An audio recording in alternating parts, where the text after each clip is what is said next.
Okay. 4 o'clock on the dot. Let's get the ball rolling.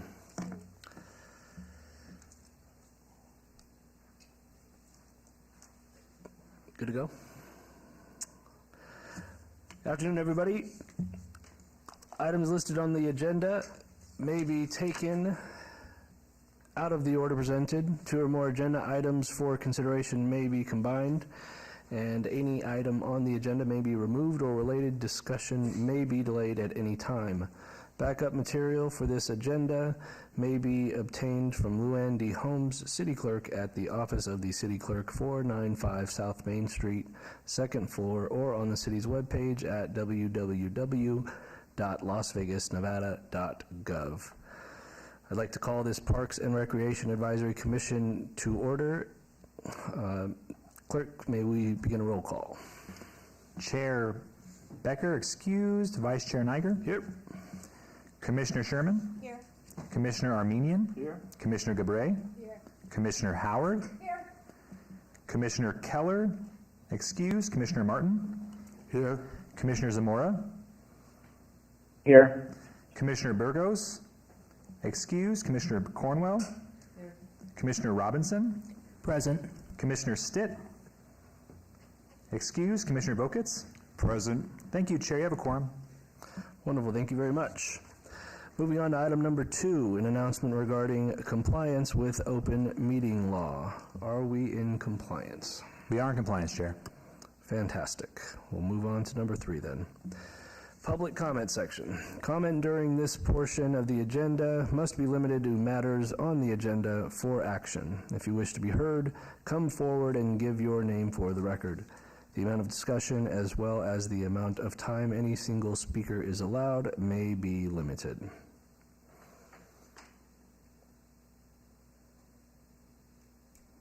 Seeing no one for public comment, I will move on to item number 4, for possible action to approve the final minutes by reference of the regular meeting of April 2, 2024. Opening up for comments or Make a motion to approve? do we need a second?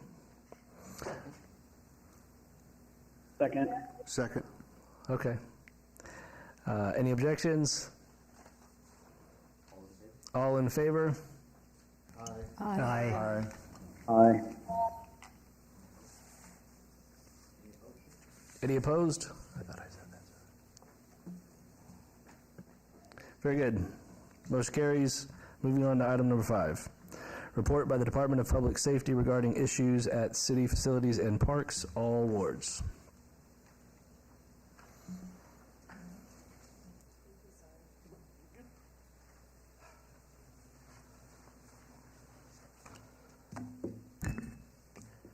Good afternoon, Commissioners. Tony Kumaro for the Department of Public Safety. As per usual, I will go over the activities inside the parks, starting with Ward 1, Rainbow Family Park. For the month of April, there were 3 arrests or citations versus 1 the previous year. Rotary Park, there were 3 arrests or citations, which is the same as it was last year. And Bob Baskin, there were 2 arrests or citations over 1 the previous year. The predominant violations were driving violations and park rules violations. There were a total of 94 calls for service in Ward 1 for April of 2024. Moving on to Ward 2, Kellogg's Air Soccer Complex, there were 3 arrests or citations, and that is down from 6 the previous year. Driving violations were the predominant one there. And All-American Park, there was 1 arrest or citation, which is the same year over year. There were a total of 40 calls for service in Ward 2. Moving on to Ward 3, Justice Leavitt Family Park, there were 35 citations or arrests, over 8 the previous year. Park rules violations were the predominant one. Gary Reese Freedom Park, there were 10 arrests or citations, and that is down from 16 the previous year. Park rules violations were also the predominant violation there. And Rafael Rivera Park, there were 3 arrests or citations, down from 5 the previous year, narcotics being the most dominant. And Baker Park, there were 6 arrests or citations, down from 9 the previous year. Park rules violations were the number 1 there. There were a total of 162 calls for service in Ward 3 for the month of April 2024. My apologies, I did want to touch on one call from Doug Selby Park. There were 2 people on opposing sports teams that started a fight with the victim, and both of those subjects did strike the victim in the head. I just wanted to make sure that I pointed that out. That was a call of note in that area. Moving back to Ward 4, Majestic Park, there was 1 arrest or citation, over 0 the previous year. And Buckskin Basin Park, there was also 1 arrest or citation, over 0 the previous year. Vandalism and park rules violations were the violations on those 2 arrests. Or citations rather. There were 66 total calls for service in Ward 4 for April 2024. And of note, in that instance, we did receive a call of someone that had cut down 2 redland shrubs from one of the planters and moved them to the street. The officer saw someone that was out there, contacted them. The individual did take responsibility, and he claims that the reason he did it is the branches were infringing upon his property and bringing rodents into his residence. Moving on to Ward 5. Ethel Pearson Park, there were 18 arrests or citations, over 10 the previous year, most of those for park rules violations. Lorenzi Park, 14 arrests or citations, down from 16 the previous year, also park rules violations. Kianga Isoke Park, 13 arrests or citations, up from 3 the previous year, and the majority of those were park rules violations as well. There were a total of 153 calls for service in Ward 5 over April of 2024. Moving on to Ward 6. Centennial Hills, there was 1 arrest or citation. That is up from 0 the previous year. That was for a park rules violation.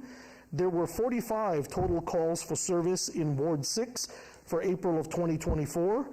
That was a grand total of 560 calls for service in all of our city parks in April of 2024.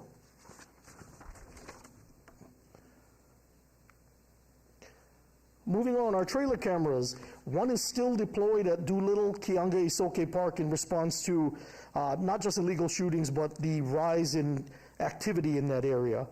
There is also an additional camera that was deployed to the city parking lot on First Street in response to reports of drug activity and fights in the area. As far as our community-oriented policing events, on April 27th at Freedom Park, we attended the Dia del Niño Festival in Ward 3. That concludes the portion of the report. I am now available to answer any questions that you might have.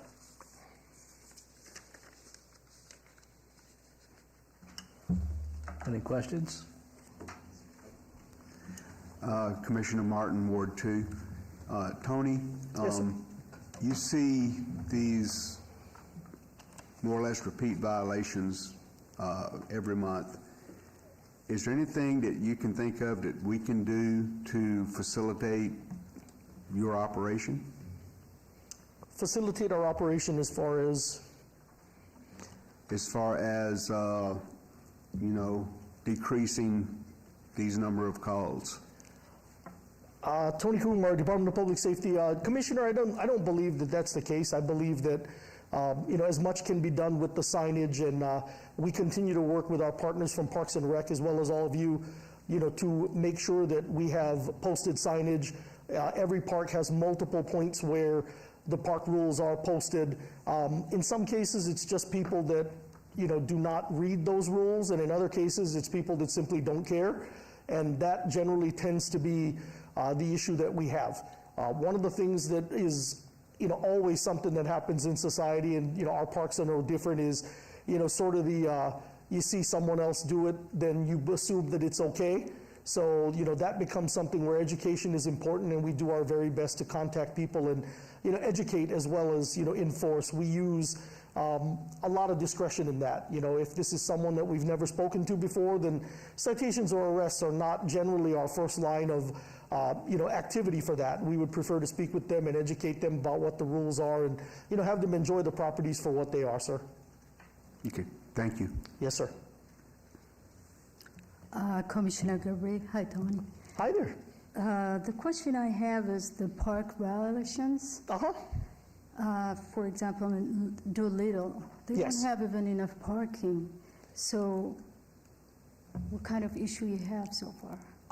Park rules violations would generally not be parking violations. Park rules would be things like misuse of the park amenities. So if you're taking a shower in a water feature, if you're doing your laundry in one of the water fountains, if you're drinking alcohol in the park, if you have a weapon in the park, those would predominantly be the types of park rules violations. Things like parking would be a separate issue entirely that would not be represented on this report. Okay, and also you talk about the carts, the shopping carts. Yes, ma'am. How do you expect the homeless to carry their stuff if they don't have the shopping carts? The issue, ma'am, I'm sorry, Tony Kumar, Department of Public Safety. My apologies, Vice Chair. With respect to that, it is, unfortunately, that would not be my issue. It's the issue of the illegality of being in possession of a shopping cart. That's the issue that, we're addressing. There are some folks that have regular rolling carts, something that you could buy from Costco, order from Amazon, find in, a local store. But the possession of taking a shopping cart from a business is illegal. And those businesses lose, millions of dollars a year with those carts. And that's what we've been asked to address by the citizens of Las Vegas. So that's the point that we're going after, not so much, we're not trying to deprive them of a means of transporting their items, just we have to deal with the illegality of it. If they have a cart that is legal for ownership, then we have no issue with that. Does the city provide anything that looks like that for the homeless? The city has tried, I'm sorry, Tony Kumar for the Department of Public Safety. The city has tried on some occasions to address some of those things, but there are other problems that I don't know that we have time to discuss, here in this venue with that. Things like duffel bags, containers, those things have been tried in the past to some, moderate, varying, I should say, levels of success or not. Thanks, Tony. You're welcome. Commissioner Vokitz, Ward 1. Prior to COVID, there was dialogue about installing cameras to monitor the parking lots and to acquire statistics as to prime time.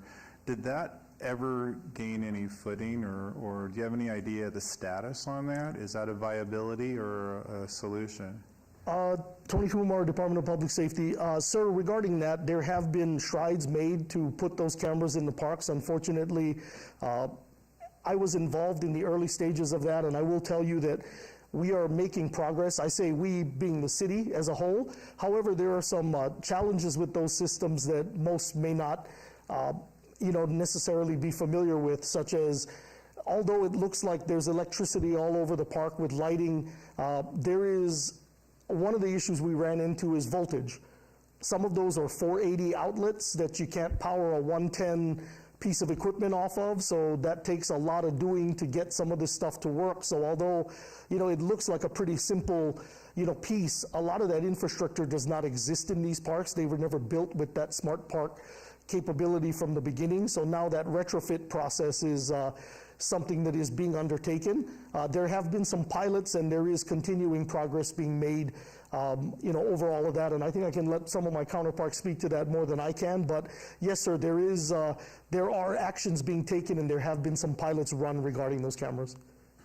Thank you, and I have a follow-up question. So what is the criteria for a trailer camera? I mean, is that something that goes to a place that has a huge need? What determines a trailer camera?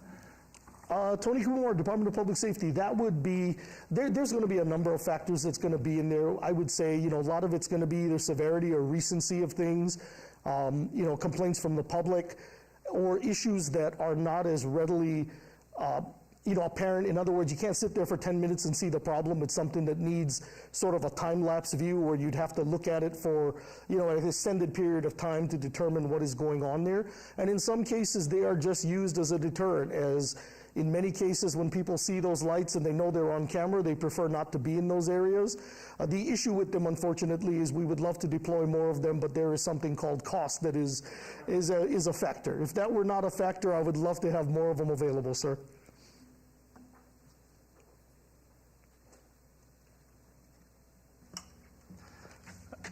Vice Chair Niger, Ward 4, actually, is it $100,000, I believe is what it was?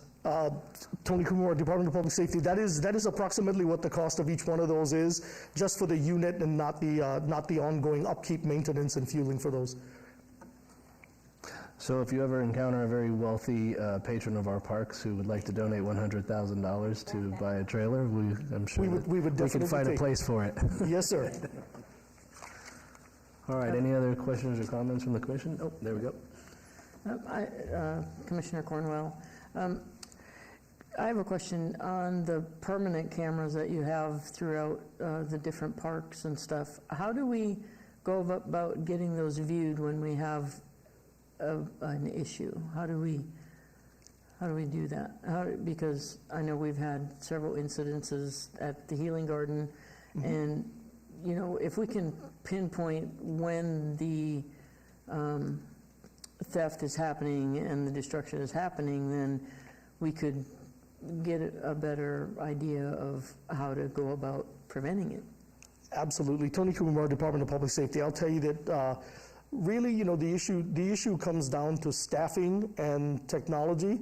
We are able to put some of those cameras in certain spaces. Unfortunately, we are not in a position to have someone watch every camera within the city 24/7. We try to do the best we can with the staffing we have available to monitor those things. But, the fact remains that really these cameras kind of roll on a batch basis, and you're looking at them, as best you can between other things. We are working toward that capability, but that does take, believe it or not, a tremendous amount of staffing to have people watch, all of the cameras that we have up, much less all of the cameras that we are hoping to bring online in the future. So there are people monitoring them. Unfortunately, at this time, we just don't have that capability for someone to be looking at them, every minute of every day. Are they on a record system at all? Do they record and then delete every 72 hours, every 24 hours? How does that work? Tony Kumar, Department of Public Safety. In most situations, and I'm not the IT person, so I can't speak to all of them. The vast majority of them are on a recording system. They all have different durations as far as retention time. So some of them will be retained for a much shorter period than others will be. And the ones that have the shorter retention period, that gets recorded over, relatively quickly. So sometimes it depends on the time of reporting. In some instances, we find that people wait much too late to report it, and the footage has been erased. We've had inquiries from Metro months after an event's happened, and at that point, pretty much all of them have re-recorded, over what was there at that time. So we may not be able to retain them. Is there somebody I can contact to find out what recording sequence the cameras are on at the Healing Garden? I'm sorry, Tony Kumar, DPS. That's actually not a DPS question. That would be more an IT question, as far as they're the ones that really are in charge of that camera system, but I'm sure we can get you some resource to find out on that. Okay, thank you. Yes, ma'am. All right, any other questions, comments? Wonderful. Thank you, Thank you, Vice Chair. sir. Thank you, Tony.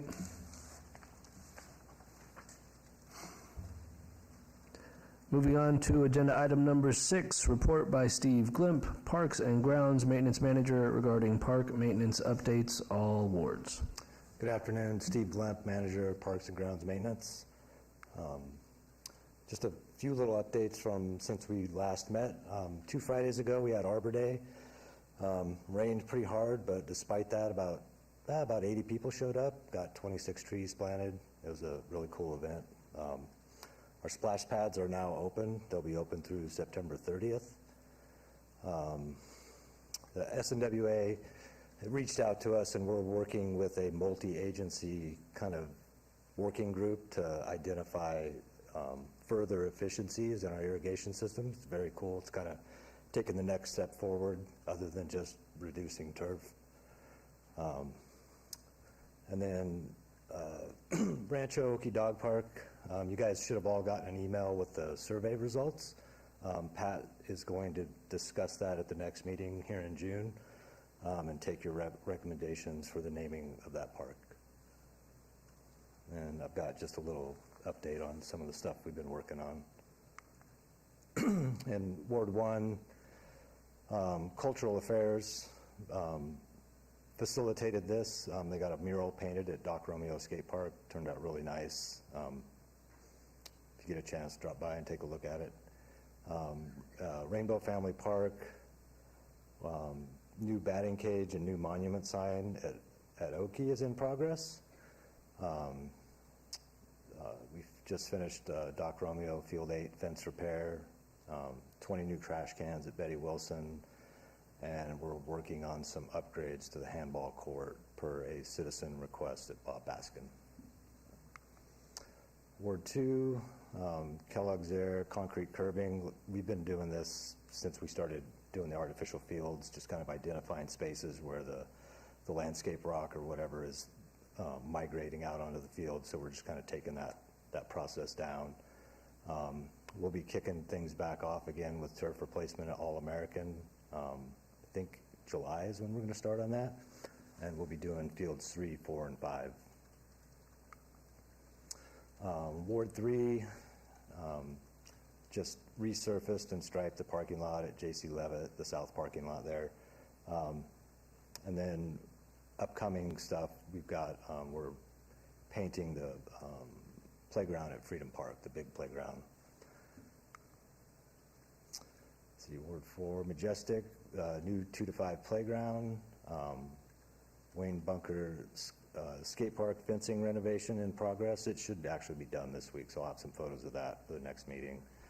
And then also at Wayne Bunker, restriping and slurrying the parking lot this month. Ward 5, Fitzgerald Tot Lot, we have a new 2 to 5 playground with new surfacing. This is one of our few playgrounds that doesn't really require a shade because we have mature trees around it. And we also did a resodding project around there just to kind of refreshen up the existing grass. Children's Memorial, we're still working on walking path repairs, doing section at a time. And then at Doolittle, Keonga Ahsoka Park, we're going to resurface the shack court in July. Ward 6, Teton Trails parking lot resurfacing and striping is done. And we'll be doing the basketball court resurfacing at Sunny Springs in May this month. I'd be happy to take any questions if you have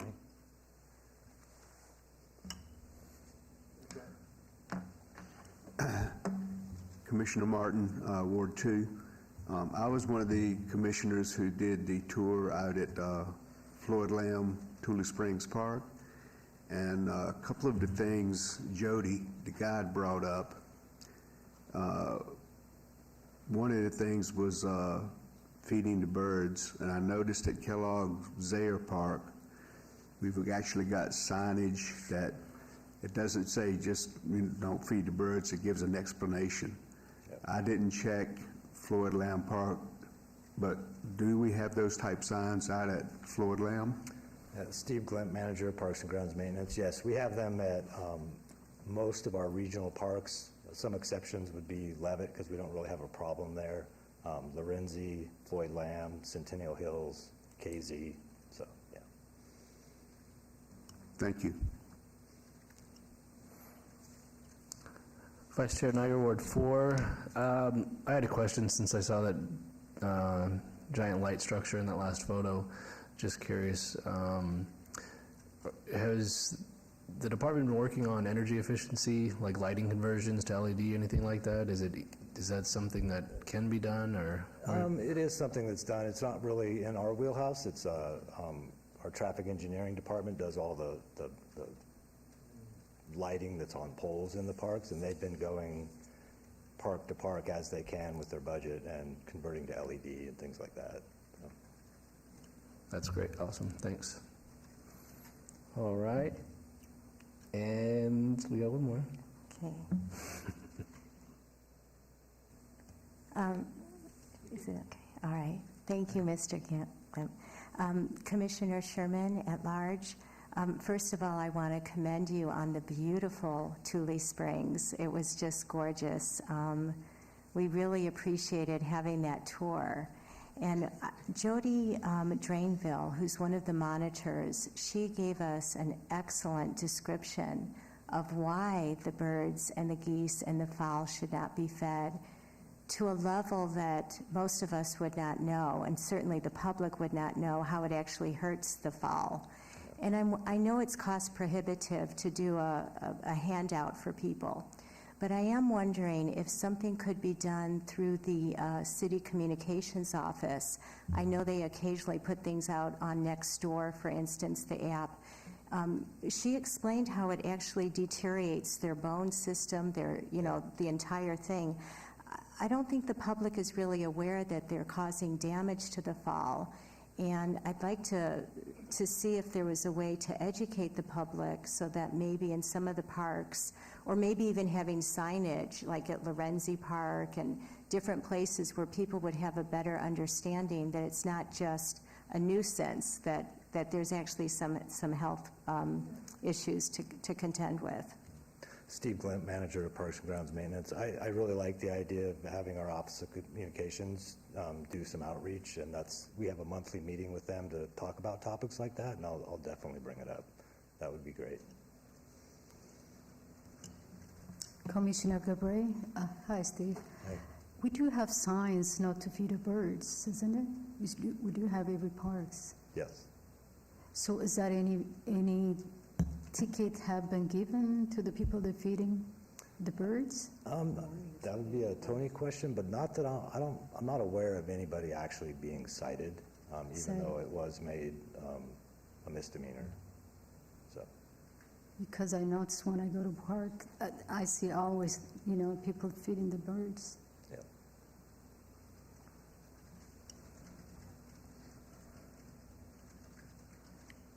Commissioner Vokas, Ward 1.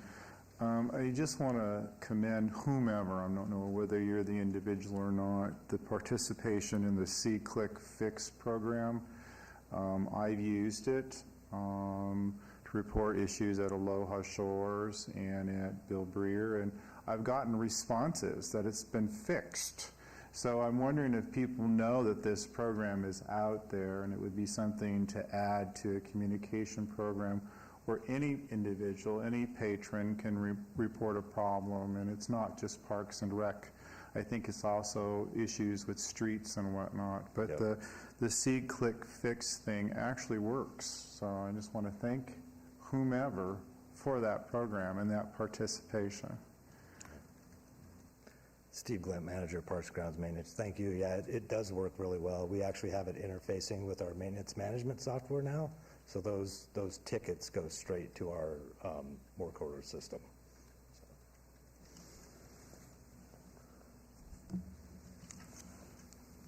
Hi, Commissioner Cornwell. I have a couple questions on Floydland Park.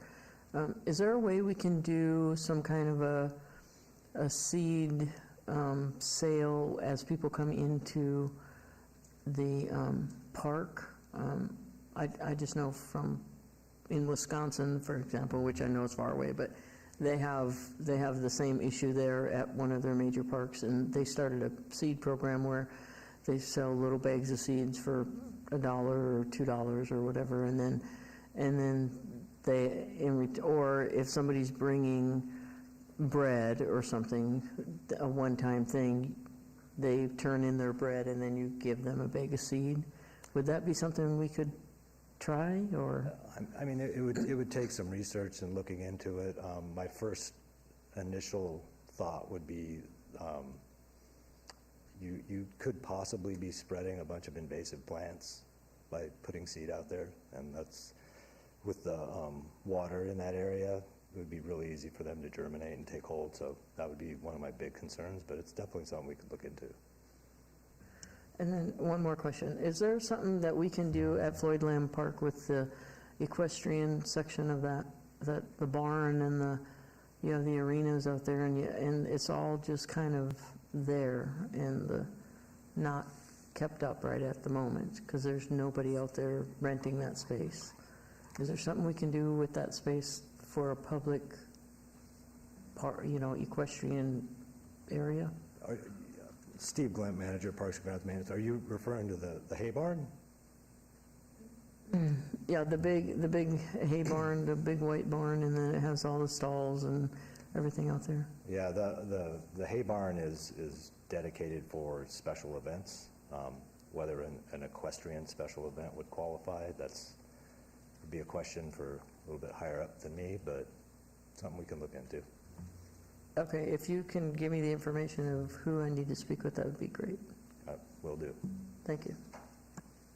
Commissioner Sherman, again at large. I don't know if it would be helpful, but would we be able to put on the agenda for our commission meeting to maybe make a recommendation to the city council to budget for signage at least the two parks that have large lakes with the fall, to at least have signage at those locations about how and why feeding bread to the ducks is dangerous to their health, kind of like an explanation that goes beyond just don't feed the birds. Yeah. And then I also wanted to just also mention that Commissioner Vokitz and Commissioner Martin were with me, and we did ask the monitor, Jody Drainville, what she sees as one of the biggest problems, and she relayed to us that oftentimes the fishing net gets stuck up in the trees, and later when I was taking a walk, I actually saw it, and it's way too high for the average person to get it down, but it does strangle some of the birds, and I'm just wondering if that's something that can also be addressed. Yeah, Steve Glent, manager, Parks and Grounds Maintenance. The fishing line issue is something that I constantly stress with my crew out there. They need to go through the shorelines weekly and clean that stuff up. Whenever we have a volunteer event out there with folks picking up litter, micro trash, and stuff like that, we really try to focus on that as well. Yeah, there's a lot of it. So. Thank you. I have one final closing comment. I think we're good with the rest of the commission. We've been playing around with this in my line of work, putting QR codes that link to YouTube videos. I'm not sure, up to you if you want to suggest that to the communications department, but I know people are much better at watching videos than they are reading, and I think our communications department here is very good at social media. So having said all that, great report. Thank you. Thank you very much.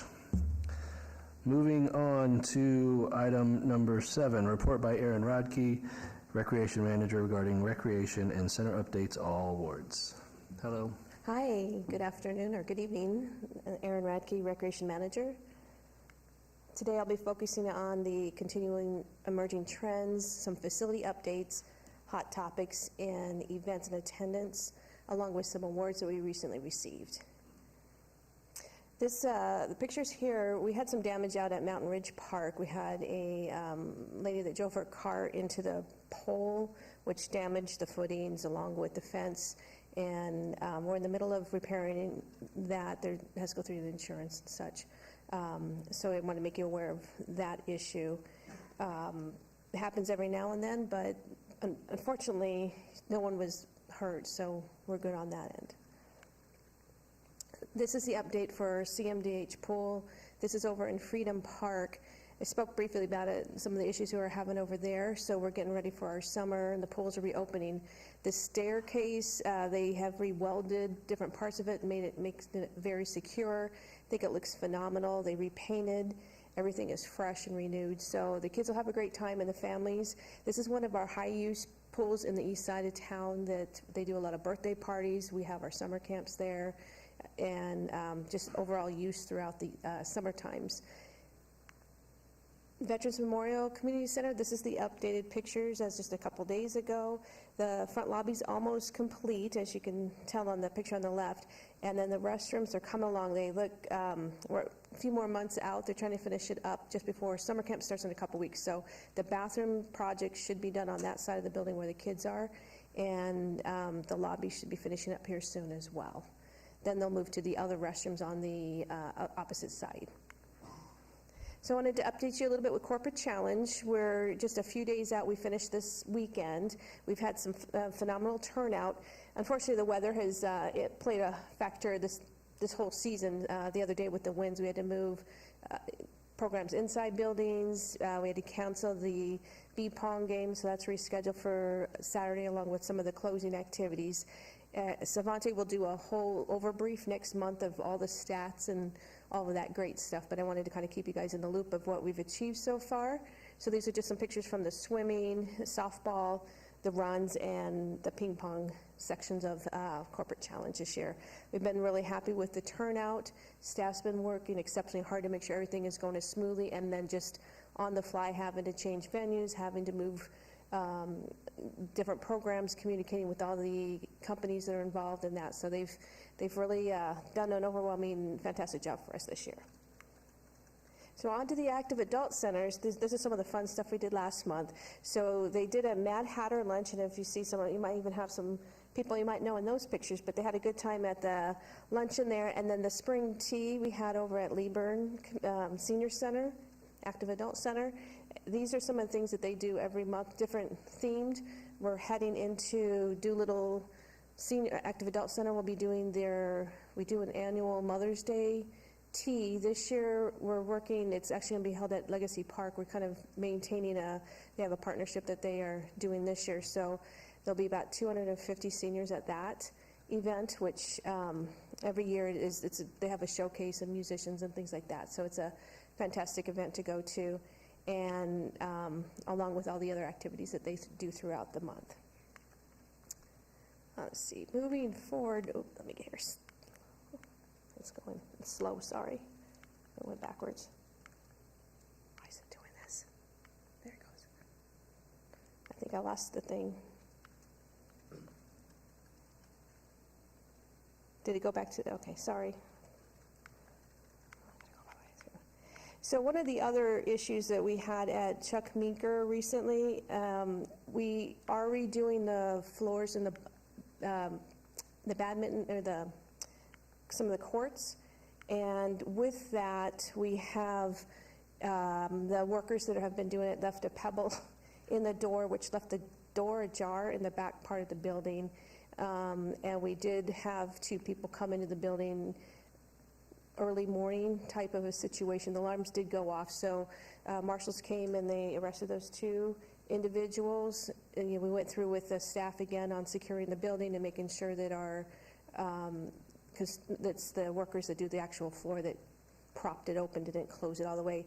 So kind of those kind of issues, we still go on. There wasn't any thefts or anything, but it brings a heightened awareness of making sure safety and working with our contractors to make sure everything is secured at all times. So moving into summer camp, that starts in just a couple of weeks, if you can believe it. They have, we'll go May 21st through August 9th this year. I wanted to throw just a few quick pics of all the wonderful things that we do. We have some publication out on the news. It's been hyping it up a little bit. Currently, East Las Vegas has openings, Dupac Community Center has openings. Pretty much everywhere else we're full and or there's a wait list. So our price point is very reasonable, and so we do fill up pretty quick. So we service anywhere from 600 to 800 kids a week, and we have multiple staff that just, this is like the cream of the crop of what they love to do and why they came into recreation. So they will be starting up in a couple weeks. We have in-service this weekend, and there's been some additional training as well. On the aquatic side, we are scheduled to open all of our pools. We're looking at, we open them on Memorial Day weekend, and then it goes through Labor Day. And then some of the outdoor pools we extend a little bit farther into August, just on Saturdays, Sundays. We have a schedule, firmed it up today. We are still short approximately 25 aquatic staff, so we won't be able to put in 7 days a week at every pool. Our goal is to get there. So right now we have a plan for every pool to open. Scheduled dates are, some of them are Wednesday, Monday, Wednesday, Friday, some are Tuesday, Thursdays, some are weekends, that kind of thing. We generally have been doing this since we've had shortages over the last 10 years. And then we have some college kids that should be coming back soon that will have to go through the hiring and clearance process. So that's where we're hoping we can get a few more hours and days open on those pools as well. Most of the time it's the play pools that have the high enrollment, so that would be the CMDH and also Garside, because they have the outdoor extremities that the kids like to do. And then additionally, we are adding the parent and child learn to swim classes at Baker Pool this year. So this will be the first time doing that. So we're trying some new stuff, seeing what it is between the grants we've gotten and received with Float Like a Duck and with the Southern Nevada Council for swimming. We've been able to expand some of those programs, so our staff is working diligently to continue those relationships and to bring more programming as well. The adaptive programming, I spoke a little bit last month on how we're trying to expand the adaptive program. I wanted to kind of throw out a couple little fun things with you. The picture on the left is from our Seasons of Love talent show. So these are actually a small group of it's like a theater class that Jordan, one of our staff, is doing. They did a performance in December. We have one coming up on May 31st, and it is super cute. Every time you hear them sing, I stop in to see them do it at night. And these are kids and young adults, and that are normally, they don't socialize a lot, and each of them have their own distinct abilities and things like that. So it's very cute, because some of them, I have one just knocked my socks off the other day. She took a whole solo and is just singing her heart content, and it's just amazing to see. And to have everyone interacting together, they've created what they wanted to do, and the freedom that it allows them to, they've created this theater, but they're also being able to create what songs they want to do. And, there's things from Lion King, and then there's other programs that they're doing incorporated in. So if you guys have a chance, it's a free event. So it'll be May 31st. We're over at the 5th Street School. Might be fun to stop in and see what they've been doing. And then at Centennial Hills Active Adult Center, we have a class that now it's called Rhythm and Beats class. So it's actually taking adaptive program, which we do run out of Centennial Hills. It's the adult side of it, and then with our active adults. So they create this class now, and they're loving it. It was submitted for an award. It did not win that particular award, but it is such an innovative thought process to merge the communities together and then give that structure for both the seniors to interact differently, and then also the adaptive adults are able to say, okay, I can do this.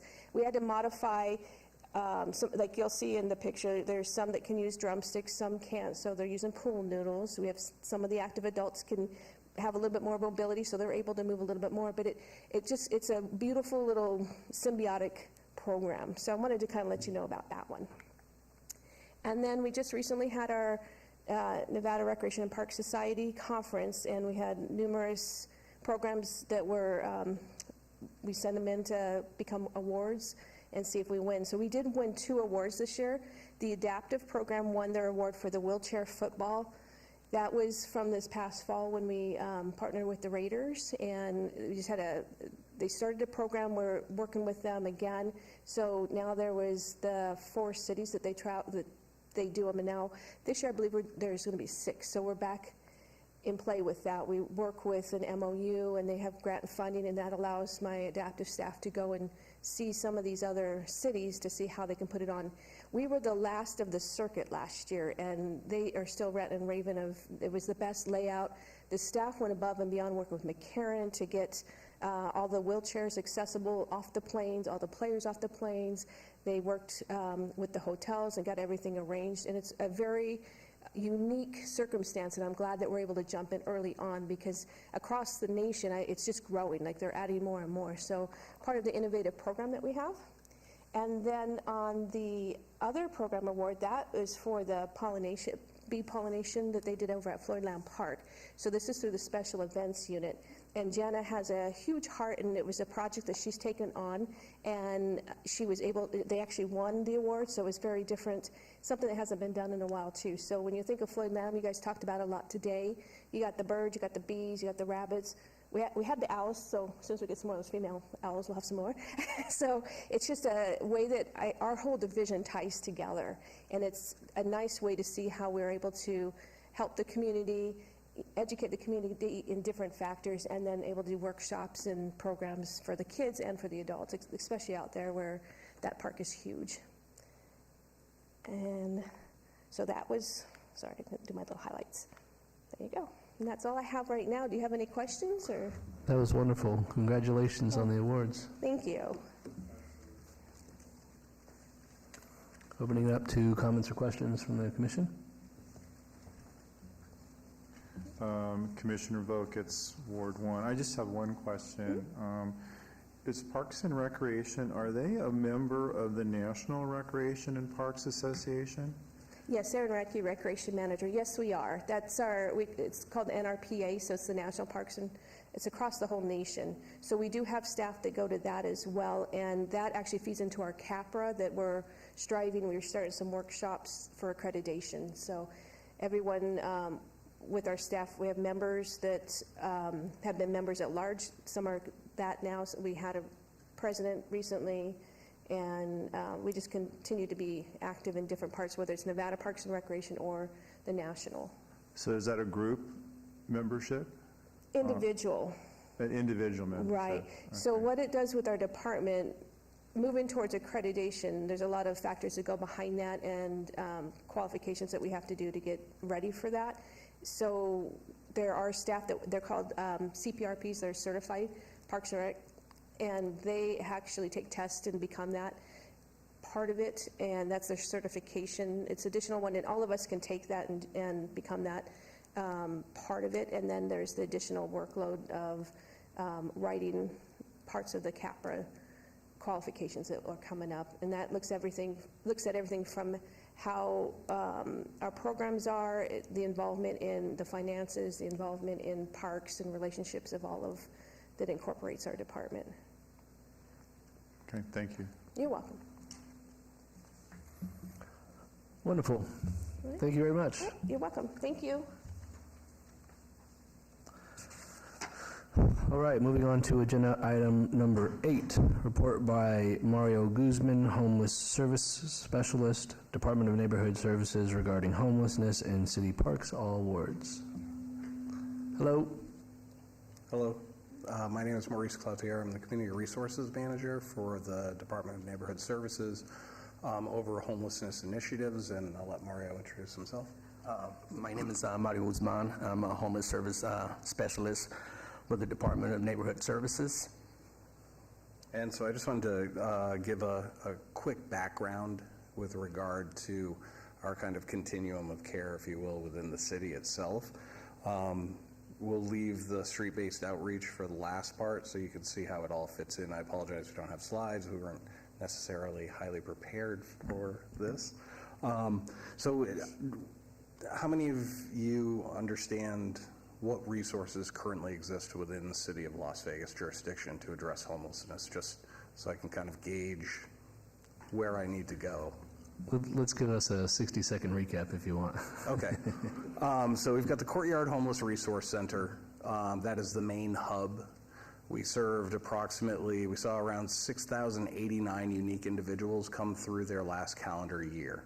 And so it's a safe sleeping space. It is not considered a shelter. It is a resource center. So folks who are experiencing homelessness can go there, get attached to any number of social determinants of health services that will address barriers that make up why they're experiencing homelessness. Everything from lacking IDs to now with our new operator, Nevada Behavioral Health Systems, addressing psychiatric conditions or behavioral health issues.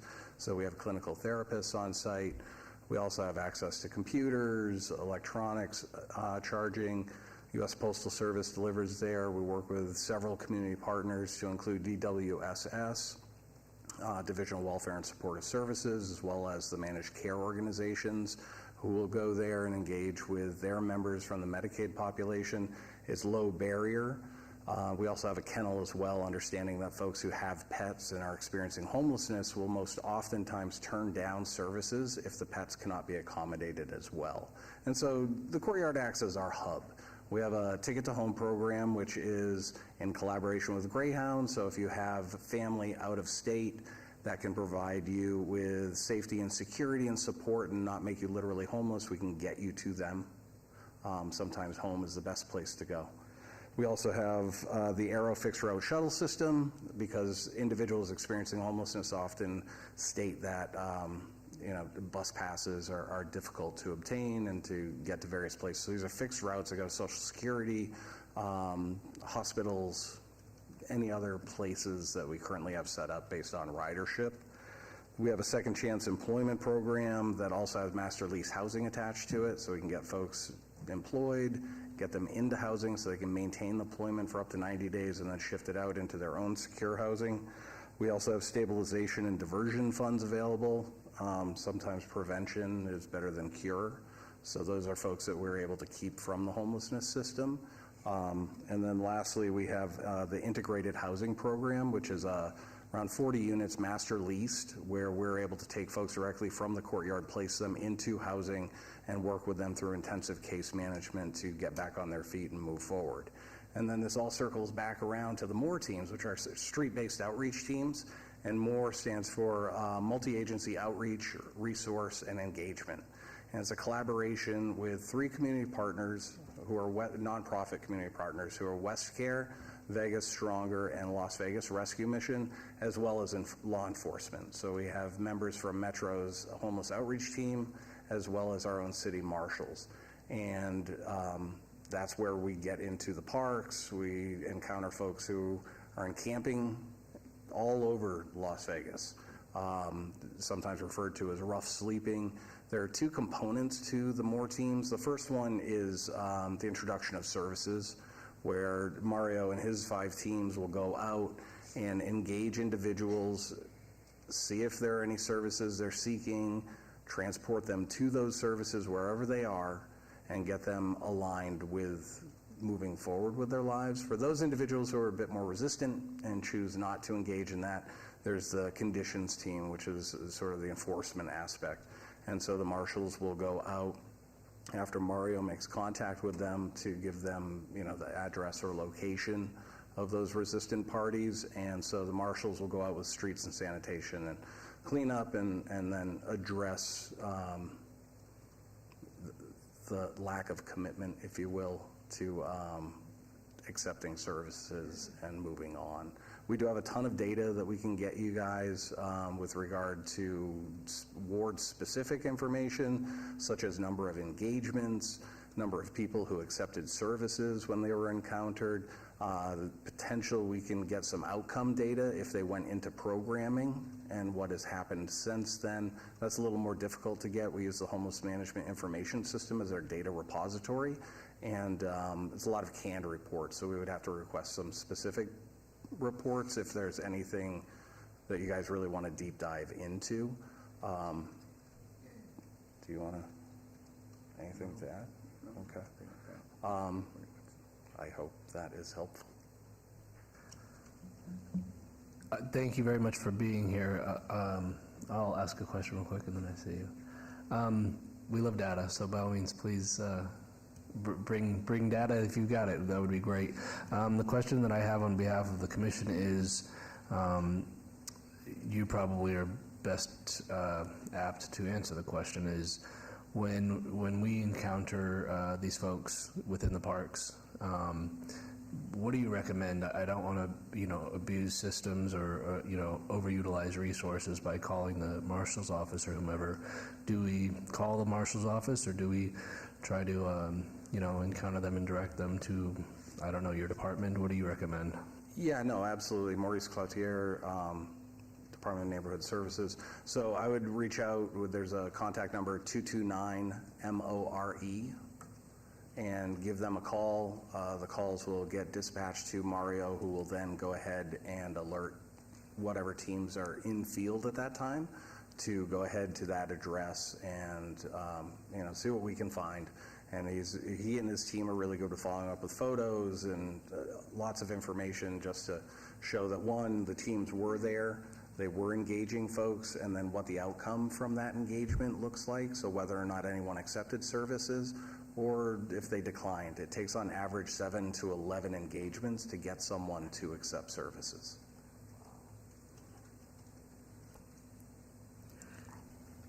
Commissioner Cornwell, I was just wondering, so on my way here, I must have passed 200 homeless people on Main and Owens. Have you guys ever been down in that area? Has there, I mean, there was tents just lined up and people everywhere and trash everywhere. So what can we do better to get them to move or I don't know what the answer is, because that's just a really bad area for homeless people. So what do we need to do to help that situation down there? Because it's a hazard. Maurice Cloutier, Department of Neighborhood Services. No, and that's the $1 million question, right? There's no one size fits all for anyone who is experiencing homelessness. There are a multitude of reasons why someone is in that experience. Least of all is their conscious decision to be homeless. No one that you see on the streets ever made a conscious decision like, oh, my life is easy, let me challenge myself. And so they're on the streets for that. It's usually, we want to escape pain. And so we make choices in that vacuum, and sometimes they culminate in these results. And so you're 100% right. Main Street and Owens, and it's been traditionally that way the 15, 18 years I've been doing this. And that's where the courtyard comes in. The courtyard is right down there. It's off of Four Master, so you can enter in from Main Street across from Help USA. We also have a recuperative care center, which is a medical respite for individuals in homelessness who are being discharged from the hospital and need continued follow-up care. So we're actually able to get folks funneled there, they can then get social determinants of health met and hopefully shift on. They've got about a 55% success rate of people transitioning from that medical respite into functionally appropriate housing. Now, for the folks who are hanging out outside with any various number of couches sometimes, you've seen it, it's really just about disrupting that. Change doesn't happen when I'm comfortable. So if we get folks who are feeding people, handing out tents and blankets, there's not really much impetus for me to make changes in my life if I'm comfortable. And so if we can disrupt the normal routine that folks have developed, because that's what we are as creatures of habit, then folks will at some point relent and get attached to services. Once we get attached to services, then we can start empowering them to make better decisions for themselves, because I can't force any adult to do something. My 5-year-old teaches me that on a daily basis. And so if we can get folks to make better choices and believe in themselves and develop that autonomy to move forward in their lives through engagement, then I think that starts to address the problem. But it's absolutely multifaceted. So there's the whole affordable housing component. There's no one size fits all. There's untreated behavioral health. There's untreated substance use disorders. And not to say that those are the primary components. From a national data perspective, 36% of people experiencing homelessness self-report substance use or behavioral health as being an issue. So that leaves a large segment of the population that either isn't being truthful or that problem doesn't exist for them. And so we have to find different ways to engage those folks. But usually in that area, there's a lot of ping pong because, as you may know, just north of Owens is North Las Vegas. So folks will step over when DPS comes down and cleans, and there's not much we can do. They'll step back after it's clean and resume their usual spot. So the teams are down there on a very consistent basis, along with all of the parks, to engage folks, educate people, and try and get them attached.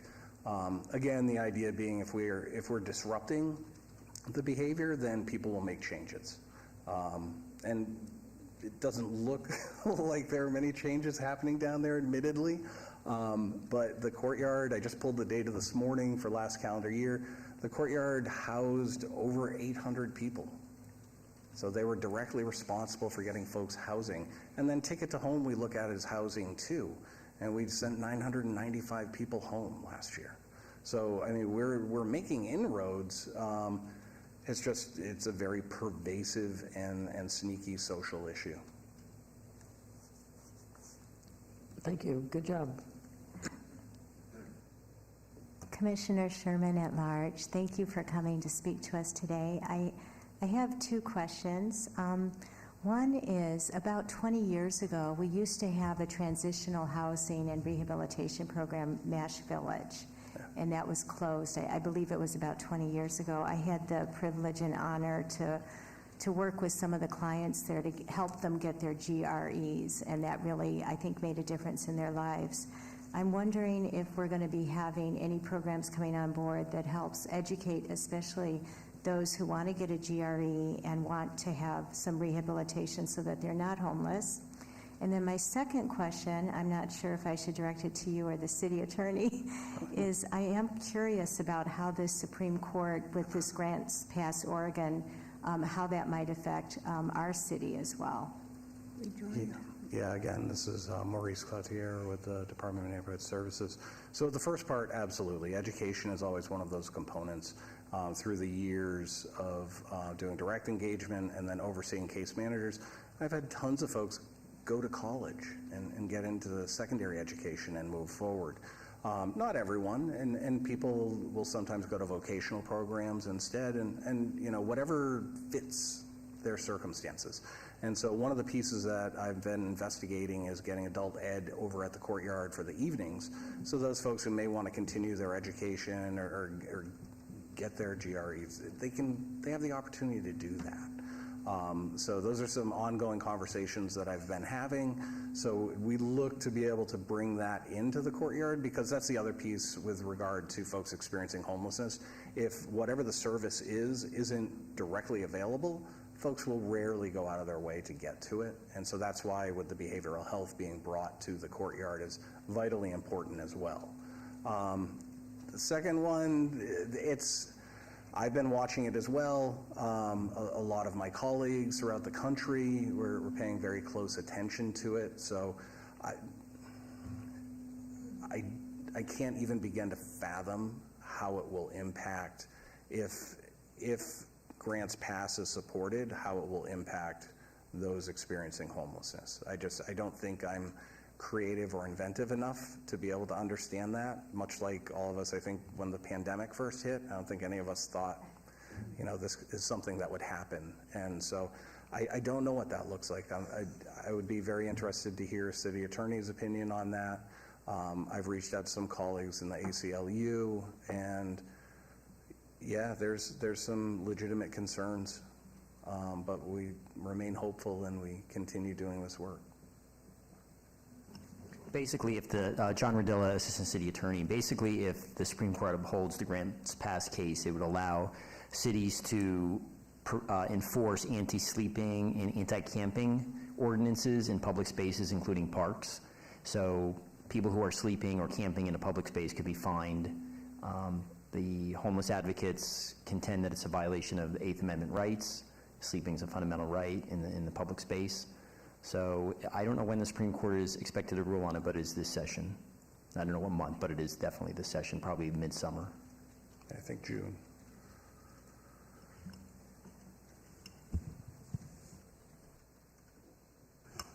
Commissioner Howard, Ward 6. Do you guys work with social services or any of those agencies for children who are in foster care programs that are aging out? So this is Maurice with the Department of Neighborhood Services. So really from the courtyard perspective, it was built specifically and initially for adults without children. We've seen a huge kind of shift over the last 18 to 20 months where we're seeing a lot of families come to the courtyard, and so we've had to pivot a little bit and create space that is safe for the accompanying children.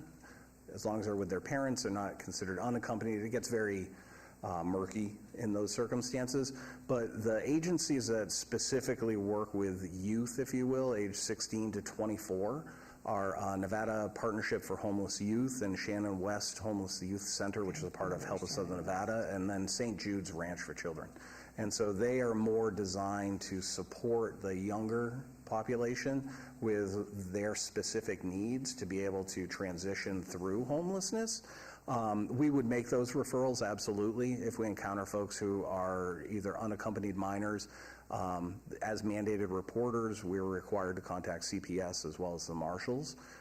So there's that degree of intervention as well. So there's multiple layers to that. Where it gets a little murky is between the ages of 18 and 24. I would recommend, you know, if I encounter someone between those ages at the courtyard, I always try and get them into NPHY or Shannon West, just because there's no need for you to be around a 50-year-old adult who may be chronically homeless and has been doing this for 10 years. Like, let's get you around your peers, and let's use that type of pressure to allow you to move forward and achieve something different than long-term homelessness. Commissioner Voket's Ward 1, I have a hypothetical question. So let's say that a park patron discovers a homeless encampment under a mature tree. What's the best approach to that? How do people report that, resolve it so that it's the best outcomes for everyone? Yeah, Maurice, Department of Neighborhood Services. Not necessarily a hypothetical, it happens quite frequently. So again, reaching out to the MORE teams, contacting the 229 MORE number, reporting where this is so that they can come and engage. And if folks are resistant to taking services, there's also police presence attached to the front end of the services part. They're not there necessarily to enforce, but they will let folks know it's time to move on. You've been asked by the community to move on, this is a nuisance, and then conditions will follow up with that. So always err on the side of the 229 MORE and create a dispatch. Now, if it's something that's illegal that's going on, then yeah, contact 911 and take it from that perspective. But yeah, if folks are languishing about the park and they've got their tents set up and all of those things, then absolutely, let's see if we can get services attached to them so we can, better their circumstances. Thank you. Yeah. Commissioner Martin, Ward 2. What hours are the MORE team available? Mario Guzman, Department of Neighborhood Services. We have 5 more teams. So there's 5 more teams, and they work at the moment. I have only one inactive team. So MORE Team 1, they work Monday through Thursday. They come in at 5:30 in the morning till 3:30 in the afternoon. MORE Team 2, they work Tuesday through Friday. They work 5:30 in the morning till 3:30 p.m. MORE Team 3, they work Tuesday through Friday. They start at 7 a.m. to 5 p.m. MORE Team 4, they work, that's the weekend team that we're currently working with the agencies to fill in those vacancies. And that team works Friday through Monday. They work 7 to 5 p.m. Then we have our evening team, which is MORE Team 5. They work Wednesday through Saturday, and they work from 10 a.m. to 8 p.m. So, and that phone number, that 229 MORE, so that's, anyone could call, any concerned citizen, business owners, they call that number, and if they give just the brief description of what is occurring in their neighborhood or in their area or in the street, then after there's a dispatcher that creates that dispatch, or they communicate with me, and I could create those dispatches, and I send out the teams accordingly to the areas where they're at. So I try to do my best to address those concerns as soon as possible for the city and for the community. That way they know that their voice is being heard and not just being dragged on. And then for some instances, they have called me or emailed me. They're like, we appreciate you calling us right away and addressing this concern, because sometimes when we call other they have called the county. Sometimes they get confused because they don't know who to call, either county or city. And so sometimes it's, we ping pong of whose jurisdiction it is, but when it's within city's jurisdiction, I do my best with my teams to address those concerns ASAP. Thank you. Thank you very much. I think it's important to note that there's no silver bullet, and you guys are learning that right now. And the last I checked, which was years ago, if any municipality was taking the lead on this issue, it has been the city of Las Vegas, and disproportionately so at times. It's probably still that way, so I absolutely commend you guys for the work you're doing. It's very, very important. So thank you for being here. Thank you all for your time. Thank you. Moving on to item number 9 on the agenda, report by commission members regarding parks, issues, and events within their respective council wards at large. All wards, opening this up to the commission.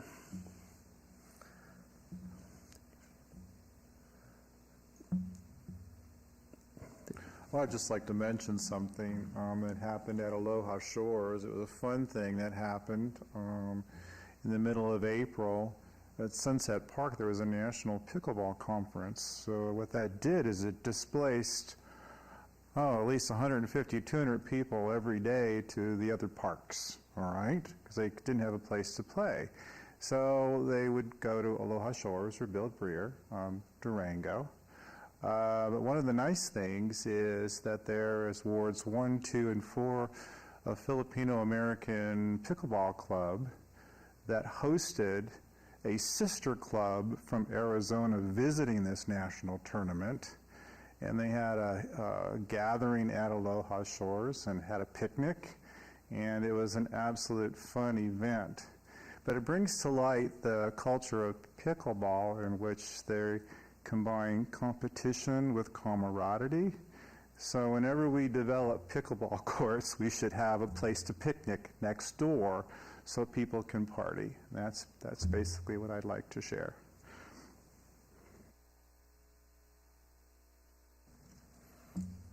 And you got photos. Wonderful job.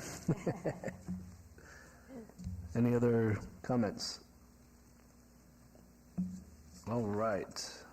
Moving on to item number 10, citizens' participation.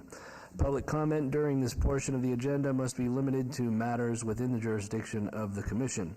No subject may be acted upon by the commission unless that subject is on the agenda and is scheduled for action.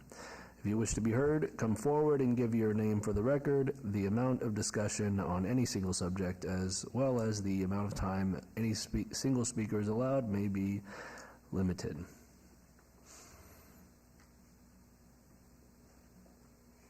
Hello. Hi, I'm Isaac de la Cruz. Welcome. Yeah, welcome. I did have some concerns listening to this meeting, thankfully. I did picked on the battle by statute on Chapter 268, usually in the division of powers for the municipal cities and towns. It clearly states there how we can choose to charge a person for a civil fine or a misdemeanor fine. And since I know feeding birds is not a violation, I will suggest it probably should be civil. I saw on the city it was a $10 fine.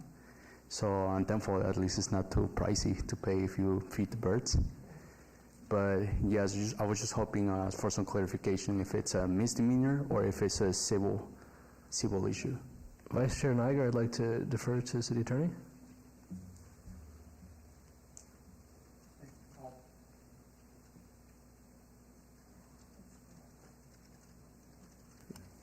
Paul Mate from City Attorney's Office.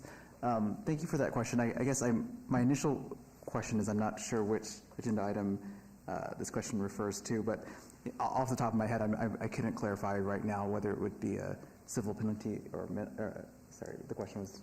Is it a civil or a misdemeanor? That I'm not sure off the top of my head. I would have to look into that. Apologies.